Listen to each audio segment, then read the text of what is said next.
night that we traded Russell, it was pretty late, and I was walking down one of the hallways in the building and I heard a ball bouncing. And I looked out the window and Shai was working out. He had just got here. And I thought to myself, if this guy ever becomes a player, I gotta remember this story. And I'm confident enough now to tell you the story, because I think this guy's going to be a player. There's absolutely no argument to be made that Shai Gilgeous-Alexander hasn't been playing on an MVP level so far this season. But as he made an argument for himself to be the best player in the NBA, I mean, it's not out of reason to think this. Shai is literally averaging 30.5 points, 5.6 rebounds, and 6.3 assists per game, off 54.1% from the field and 36.7% from three, while having the third highest usage rate in the NBA, behind Giannis Antetokounmpo and Luka Doncic. This is all while the Thunder hold the third seed in the Western Conference. It's crazy to even think we're putting Shai in this light, considering just how 2 years ago he was a borderline all-star, but it's the consistent growth throughout each season in his career that got him to this point. And to start, we're going all the way back to his rookie season with the LA Clippers, who finished with a 48-34 record. Shai averaged 11 points, 3 assists, and 3 rebounds as one of the best rookies in the league in a loaded rookie class featuring Luka Doncic, Trae Young, and more. The Clippers faced a loaded Warriors squad in the first round, where Shai showed some real promise, scoring over 20 points in 3 of those games, while also having typical rookie fluke moments. Coming from a former 11th overall pick, it was very promising. The following offseason is when the Clippers decided to shift directions completely, looking to acquire Kawhi Leonard in free agency. In the process, they looked to get him a co-star, which ended up being Paul George, in one of the most lopsided trades in NBA history that sent Shai, along with 5 first-round picks, to the Oklahoma City Thunder. That OKC team had a unique roster that was entering a rebuild from the Russell Westbrook era. This team was a one-year trial that featured a mix of vets like Chris Paul, Danilo Gallinari, Dennis Schroeder, and Steven Adams. It also had a young SGA that had a lot of potential, but questions still loomed about how he would fit on this team. Those questions quickly got answered, as we saw Shai improve significantly, averaging 19 points, 6 rebounds, and 3 assists per game, leading the Thunder to a surprising 44-38 record, good for 5th in the West. Shai had multiple breakout performances, like a back-to-back 32-point game with one against his old Clippers squad and Paul George. Shai was also the second player after Russell Westbrook to record a 20-20-10 stat line in the last 34 years, and was the youngest player to do so. At this point, the idea of Shai one day becoming an MVP candidate was far-fetched, but he was looking like a future all-star in the making. The following season ended short for him due to a tear in his plantar fascia, but he built on his improvements, upping his averages in every statistical category. This later earned him a 5-year, $172 million rookie extension.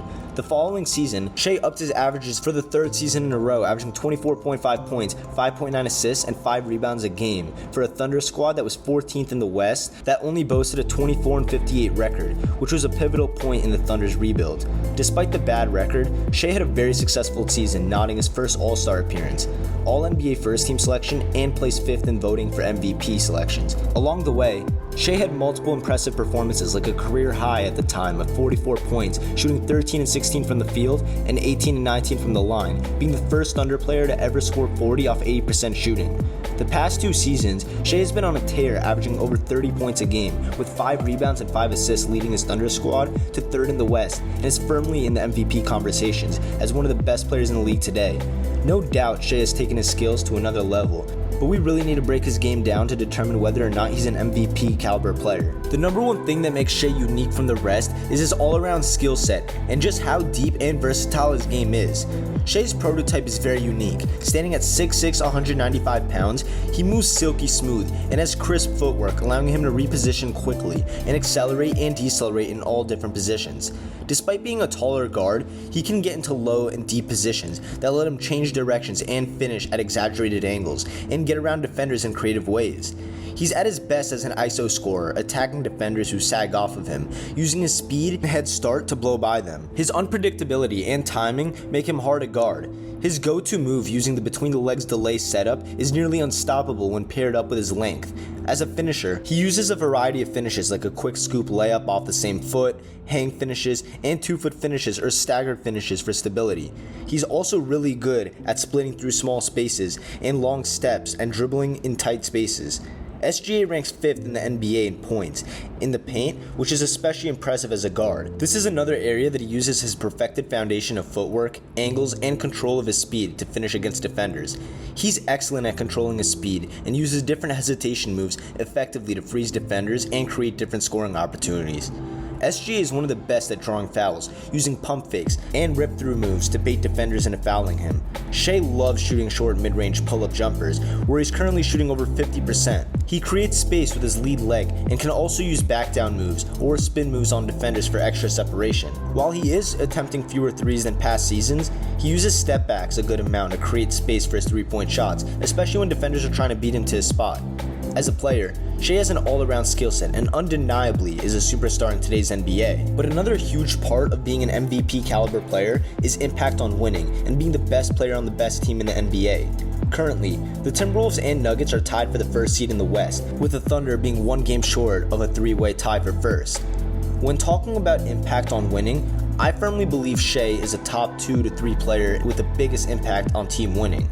Looking all the way back to the 2020 to 2021 season and 2021 to 2022 season, the Thunder ended the season with 14 seeds in the West back-to-back years, winning a combined 46 games in both years. But just last season, we saw Shai up his points per game from 24.5 points to 31.4 points, and improved efficiency going from 45.3% from the field to 51% from the field, and 30% from the three to 34.5% from the three, and finally 81% from the free throw line and 90.5%, all while improving to the 10th seed and winning nearly double the amount of games that season than he did the prior 2 seasons. This current season, though, is where Shai has firmly put himself in MVP conversations, while once again improving all his stats, averaging career highs in points, assists, rebounds, steals, blocks, and career highs in field goal and three-point percentage.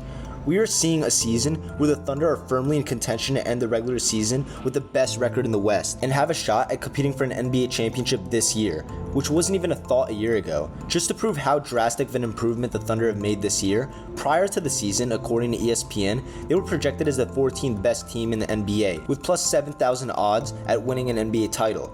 Currently, their odds are at plus 1,400, which is the 5th best in the whole league. With Shai being the only all-star on his roster, it's not a coincidence at all to think that his yearly improvements have propelled OKC to new heights this season. It's tough to tell how the OKC Thunder would play without Shai on the floor, because he's only missed a total of 6 games this season, being extremely consistent, which is another big-time criteria for being MVP. But so far this season, the Thunder hold a 1-6 record with SGA not playing. Years ago, Sekou Smith said while discussing what makes a player an MVP caliber one, he said, "Someone who can combine elite level proficiency on both ends of the floor, who impacts the game in all facets and does it on a consistently brilliant basis, while also lifting his team up to the next level, or 2 or 3, always resonates." In the same interview, Fran Blimberbury believed that consistent individual excellence combined with team leadership and more than a few months of transcendent brilliance. It's not merely about scoring the most points or checking off stat boxes, but also being able to affect a game, a season, a franchise in many different ways. Winning is a difference maker. Looking at both of these quotes, it's hard not to think of Shai and his impact on the Thunder, being the lead of a newly developed winning culture in Oklahoma. It's without question that Shai Gilgeous-Alexander meets the criteria necessary for winning an NBA MVP, but is he up to par with his competition, and is he the most worthy of the award? Currently, according to the Glass Kia MVP ladder chart, Shai is 3rd on the list right now behind Nikola Jokic and Luka Doncic. What stands out about all 3 is their impact on winning, and the Mavericks and Nuggets would both be at the bottom of the West if it wasn't for those 2. And what's even crazier is both are outperforming SGA from a statistical standpoint, which shows just how talented the NBA is. Despite this, I think there are a few factors that work in SGA's favor over Luka and Jokic. What makes Shai's case stand out the most is how he's leading a team with no veterans at all that is mostly composed of 20 to 24-year-old guys who have no experience winning and spent the past 3 seasons dwelling in the bottom of the West to this season at the top of the West, all with Shai leading the way. We haven't seen something like this in a very long time, and it's easy to put Jokic at the top of the polls and give him his 3rd MVP. While he is definitely deserving of it, considering his team is composed of winning veterans who are fresh off an NBA championship, he seems to be at an advantage with roster construction. The same could be said about Luka Doncic's case, where he's paired up with arguably the most skilled player in the NBA and an all-star in Kyrie Irving, along with veterans like Tim Hardaway Jr., and he's still only the 5th seed in the West. I think overall, Shai Gilgeous-Alexander is definitely in contention to win the MVP and is in my eyes a top 2 candidate over Luka Doncic. While Nikola Jokic is once again putting up legendary numbers and boasts the first seed in the West, I think Shai still might have a shot at this award. If the Thunder can somehow manage to finish first in the West and Shai can put up a few more really good performances, I think we will see Shai Gilgeous-Alexander hoist the Kia MVP trophy at the end of the season. Go check out my new video on Bronny James and what I think he'll do next NBA season.